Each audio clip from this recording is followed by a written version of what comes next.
आदरणीय महोदय, हमारे इतिहास के इस अत्यधिक कठिन दौर में आपने मेरे प्रति जो विश्वास दिखाया है उसने मेरा हृदय छू लिया है। मैं अनुभव करती हूँ कि हमारे सामने जो इतनी चुनौतियाँ हैं उनमें से हम पहली चुनौती का सफलता से सामना कर चुके हैं और यही एक ऐसी चुनौती थी जो हमारी पार्टी की एकता के लिए खतरनाक थी। हमने साथ मिलकर अपना पहला कदम उठाया है। मैं आशा तथा ईश्वर से प्रार्थना करती हूँ और मुझे इस बात का विश्वास भी है कि भविष्य में भी हम साथ मिलकर ही काम करेंगे। जब अपने उद्देश्यों पर काम के तरीकों के बारे में सहमत हो तभी एकता का कुछ अर्थ होता है। सदा कांग्रेस के ऊंचे आदर्श रहे हैं। अनेक बार हम अपने रास्ते से भटके हैं, अनेक बार हमने गलतियां की हैं, हमारी बहुत सी कमियां हैं, लेकिन सदा हमारा यही प्रयास रहा है और आज भी है कि हम इन लक्ष्यों को पूरा करने के लिए अधिक दृढ़ता से आगे बढ़ें। हम केवल वादों की उलझन में नहीं फंसना चाहते। हम जब समाजवाद शब्द का प्रयोग करते हैं तो इसका अर्थ है पूरे देश के लोगों की भलाई, गांव में रहने वाले भूमिहीन किसानों की भलाई जो गरीबी का सबसे बड़ा कष्ट भोग रहे हैं। हमें इनकी भलाई के लिए भरसक प्रयास करना चाहिए और यह लोगों की भलाई के लिए भी जो कारखानों में काम करते हैं, लेकिन इसके साथ ही हमें देश की उभरती हुई पीढ़ी, देश के युवा वर्ग और बुद्धिजीवियों से भी अपने को अलग नहीं करना चाहिए। हमें उन लोगों की कठिनाइयों पर भी ध्यान देना चाहिए जो हम सरकारी कार्यालयों में और दूसरे कार्यालयों में काम करते हैं। वह लोग जो हमारी आवश्यक सेवाओं को चलाते हैं, क्योंकि यही लोग भारत के सच्चे लोग हैं।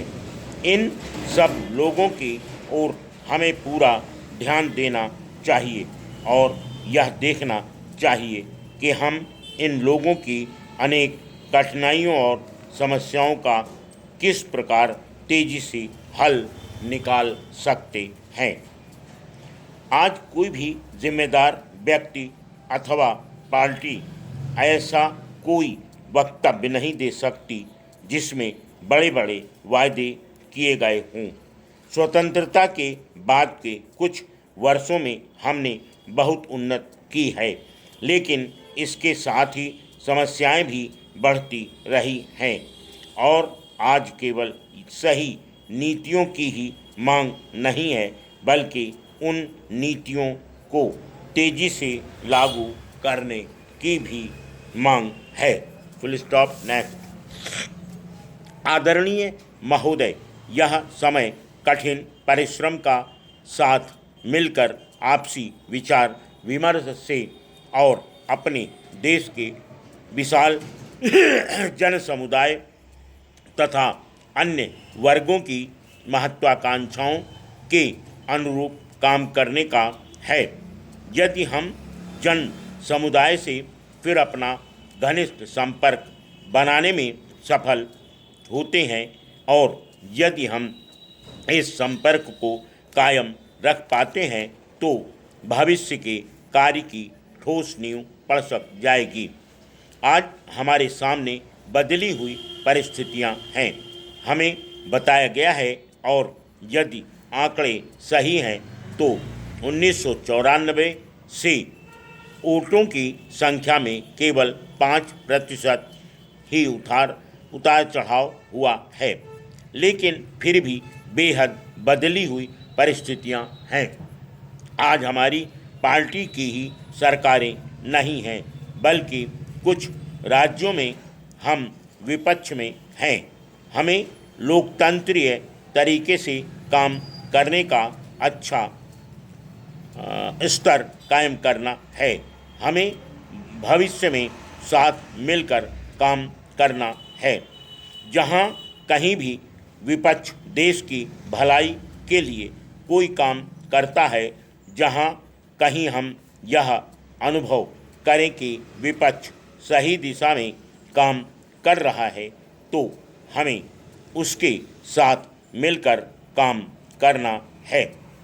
हमें अन्य दलों की सरकारों का केवल विरोध के लिए ही विरोध नहीं करना चाहिए, जैसा कि कभी कभी स्वयं हमारी सरकारों के साथ हुआ है। हम संसद में भी हमें विभिन्न तत्वों से मिलकर बने विपक्ष के साथ मिलकर काम करने में कुछ कठिनाई होगी, लेकिन फिर भी हमें लोकतंत्र के रास्ते पर चलना है। हमें पार्टी के उच्च लोकतंत्रीय समाजवादी कार्यप्रणाली के प्रति अपनी निष्ठा प्रकट करनी चाहिए। मैं यहाँ नीतियों की चर्चा नहीं करना चाहती। मैं समझती हूँ कि आपके साथ मिलकर इन पर विचार करने के अनेक अवसर आएंगे। मैं आज सब नए सदस्यों का स्वागत करना चाहती हूँ। हम नए सदस्यों का स्वागत करते हैं और आशा करते हैं कि वे लोकसभा के कार्य में मूल्यवान योगदान देंगे और उनकी उपस्थिति से हमारी पार्टी का स्तर ऊंचा उठेगा। इनके साथ ही मैं उन लोगों को भी अपनी शुभकामनाएं देती हूं जो आज हमारे सामने यहाँ मौजूद नहीं हैं। ये लोग हमारे मूल्यवान सहयोगी रहे हैं। इन लोगों ने सदन की चर्चाओं में महत्वपूर्ण भूमिका निभाई है। उन्होंने पार्टी के कार्यों में महत्वपूर्ण सहयोग दिया है। हमें उन परिचित चेहरों का अभाव खलेगा, पर हम आशा करते हैं कि चाहे वह लोग कहीं भी क्यों न हों, उनकी सलाह हमें मिलती रहेगी। Full stop.